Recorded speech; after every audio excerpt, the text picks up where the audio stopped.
صحابہ کرام رضوان اللہ اجمعین دین کے معاملے میں اتنے سخت تھے، اللہ کے نبی علیہ الصلوۃ والسلام کے فرمان کے معاملے میں، آپ کے قول کے معاملے میں، آپ کے فعل کے معاملے میں اتنے سخت تھے کہ کسی کا خیال بھی برداشت نہیں کیا کرتے تھے۔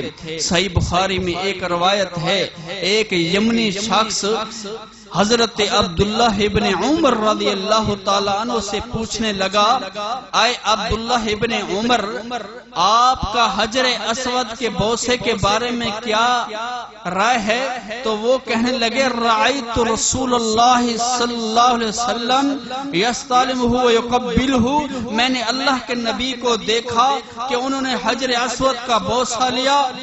وہ آگے سے کہنے لگا عبداللہ ابن عمر رضی اللہ تعالیٰ عنہ سے کہ اگر آپ کا کیا خیال ہے اگر میں رش میں پھنس جاؤں، آپ کا کیا خیال ہے اگر مجھ پر لوگ غالب آ جائیں؟ حضرت عبداللہ ابن عمر ان کی طرف دیکھنے لگے، ان سے کہنے لگے، اجعل رأیت بالیمن رأیت رسول اللہ صلی اللہ علیہ وسلم یستلمہ ویقبلہ۔ حضرت عبداللہ ابن عمر کہنے لگے، اجعل رأیت بالیمن، یہ خیالات کا جو یہ تیرا دین ہے اس کو یمن میں چھوڑ کیا، جس علاقے سے تو آیا ہے نا، تو مجھ سے پوچھتا ہے کہ اگر لوگوں کا رش ہو آپ کا کیا خیال ہے، لوگ مجھ پر غالب آ جائیں تو آپ کا کیا خیال ہے؟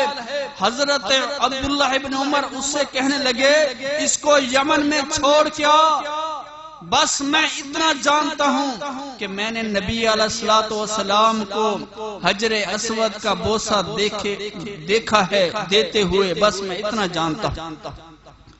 یہ ہے حضرت عبداللہ۔ دوسری حدیث حضرت عبداللہ ابن عباس رضی اللہ تعالیٰ عنہ سے حضرت عروہ رضی اللہ تعالیٰ عنہ کہنے لگے کہ آپ اللہ سے ڈرتے نہیں، حج تمتع کی رخصت دیتے ہیں؟ انہوں نے کہا کہ آپ اپنی والدہ سے پوچھیں، وہ آپ کو بتائیں گی۔ حضرت عروہ آگے سے کہنے لگے کہ حضرت ابو بکر صدیق اور حضرت عمر رضی اللہ تعالیٰ عنہ تو اس کی اجازت نہیں دیتے، میں نے ان کو تو نہیں دیکھا ایسے کرتے ہوئے۔ حضرت عبداللہ ابن عباس غصے سے کہنے لگے، اراہم سیہلکون، میں تمہیں ان قریب ہلاک ہونے والوں میں سے دیکھتا ہوں۔ اقول قال رسول اللہ صلی اللہ علیہ وسلم ویقولون قال ابو بکر وعمر، میں کہتا ہوں کہ اللہ کے نبی نے فرمایا، تم اس کے مقابلے میں یہ کہتے ہو کہ ابو بکر اور حضرت عمر نے فرمایا ہے۔ یعنی صحابہ کرام اتنے سخت مسائل کے بارے میں، دین کے بارے میں، اللہ کے نبی علیہ الصلوۃ والسلام کے فرمان کے بارے میں کہ آپ کسی کی بات کو برداشت نہیں کرتے تھے۔ اور آپ کو یاد ہونا چاہیے حضرت ابو موسیٰ عشری، تیسری روایت حضرت ابو موسیٰ عشری رضی اللہ تعالیٰ عنہ حضرت عبداللہ ابن مسعود سے کہنے لگے، یا عبداللہ ابن مسعود، آپ نے مسجد میں نہیں دیکھا لوگوں نے کنکریاں اٹھائی ہوئی ہیں، سبحان اللہ، اللہ اکبر، لا الہ الا اللہ کا ورد کر رہے ہیں؟ حضرت عبداللہ ابن مسعود مسجد میں گئے، ان سے کہنے لگے، وَيْحَكُمْ يَا أُمَّةَ محمد، اے محمد صلی اللہ علیہ وسلم کی امت، افسوس ہے تم پر، افسوس ہے کہ ابھی تو صحابہ کرام موجود ہیں، ابھی تو اللہ کے نبی علیہ الصلوۃ والسلام کے کپڑے بسیدہ نہیں ہوئے، ابھی تو اللہ کے نبی علیہ الصلوۃ والسلام کے برتن ہی ٹوٹے، اور تم نے نیا دین اپنا لیا ہے۔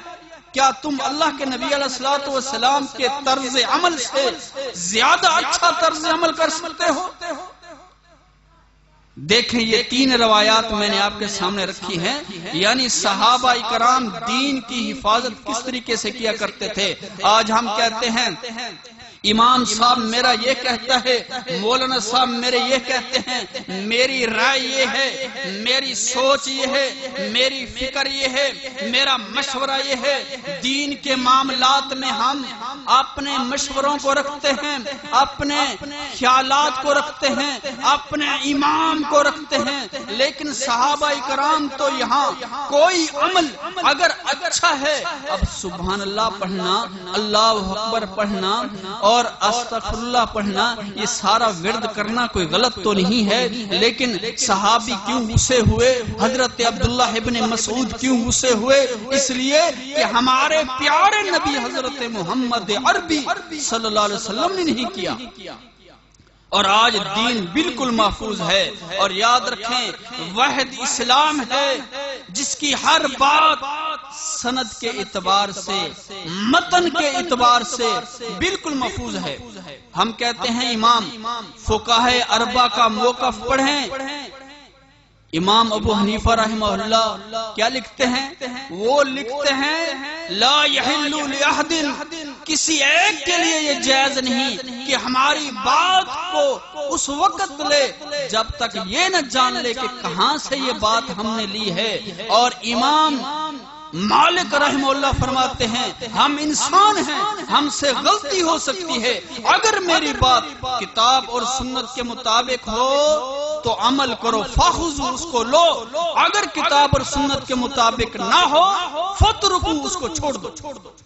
اور امام شافعی کہتے ہیں اذا صح الحدیث فهو مذہب، جو صحیح حدیث ہے وہی میرا مذہب ہے۔ اور امام احمد بن حنبل تو بات ختم کر دیتے ہیں، کہتے ہیں نہ میری تقلید کرنا، نہ امام مالک کی تقلید کرنا، نہ امام شافعی کی تقلید کرنا، نہ امام اوزاعی کی تقلید کرنا، نہ امام ثوری کی تقلید کرنا۔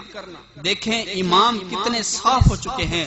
اگر اس کے باوجود بھی ہم یہ کہیں کہ امام صاحب نے یہ کہا ہے، امام صاحب نے یار غلط کیا ہے کیا، تو ہم خود گناہگار ہیں، جبکہ ائمت اور فقہاء اربعہ جو ہیں وہ اپنا فیصلہ ہمیں دے کر چلے گئے ہیں کہ ہم جو کہہ رہے ہیں اگر ہماری بات قرآن حدیث کے مطابق ہے تو لینا۔